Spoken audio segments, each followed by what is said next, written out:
Alright, what's up guys? Welcome back to one more cappuccino all about coffee, and today I'm going to be going over all the different little pieces of an espresso machine.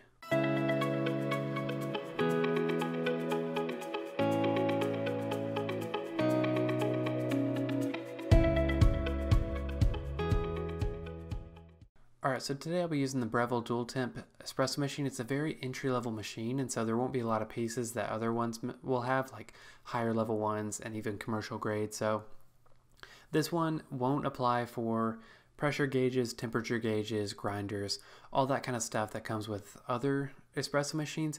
I'll just be talking about the pieces that come standard with pretty much all of them, so like the tamper, portafilter, stuff like that. So just go into this knowing that I won't talk about all more detailed stuff that comes with the higher end espresso machines. Alright, so let's start off talking about what's attached to the espresso machine. To the right there you have the water bucket. Nothing really to talk about that. You just want to make sure you change the filter every 3 or so months and make sure the water level's good when you're making the espresso.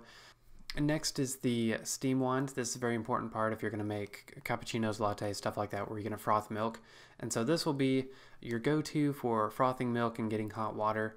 This machine specifically, you can interchangeably work between hot water and steam with this wand. So I'll have an arrow or something pointing to it. It's right there in the middle if you can see it. So next thing is the drip tray, and I have it pulled out so you can see it here. One thing I really like about the Breville espresso machine is a storage compartment that's behind the drip tray. So when you pull it out, you can store your stuff behind there. But the drip tray is obviously, I mean, as the name implies, the thing that catches the espresso drip and water drip.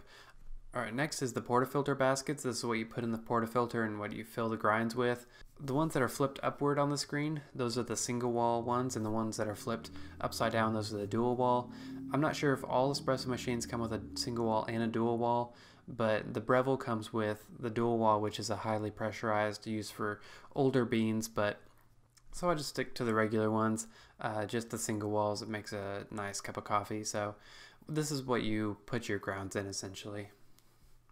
And then to the right, that's just some cleaning products that came with the Breville. Each machine will come with its own cleaning stuff, so that's different per machine. Alright, so my favorite, the portafilter. This is where you put the basket in and you twist into the machine to get the pressurized area where the grinds are going to be brewed. Alright, so the left there, that's the tamper. That's what you press down the beans with, or sorry, the grinds with, to make it nice and level and ready for brewing. And of course you have the milk pitcher, jug, whatever, I don't know the technical name for it. I just call it the milk pitcher. This is what you put your milk in for frothing your milk. And you want to make sure you have a metal one. I actually don't know if they make any that aren't metal, but if you find one, you want to make sure it's metal because then you can feel the temperature of the milk from the outside of the cup. Alright, so now that I know that was kind of a quick video, and I just wanted to kind of go over the basic pieces because I know when I first got my espresso machine, I had no idea what any of the pieces do. So hopefully people will see this video who are kind of new to the espresso game, and they'll kind of understand what each of those things is called. I didn't really go into detail of like how it works. I have other videos of actually how to make espresso, and so I'll put that in the top right hand corner of this video, so if you want to click on that, go ahead. But yeah, so this concludes the video, just kind of a basic introduction. Once I get some more machines, hopefully as this channel gets bigger, I'll have better, more fancy machines. So once we get into those with like pressure gauges, temperature gauges, all that kind of stuff, I will kind of get into more mechanics of actually the physics and chemistry that goes into making espresso, because it's a tough process. With this machine, it makes it easier, but it's nice to being able to customize your brew. So hopefully as we grow, I'll have more detailed videos, but as for now, please subscribe and stay tuned for more videos. Thank you all for watching.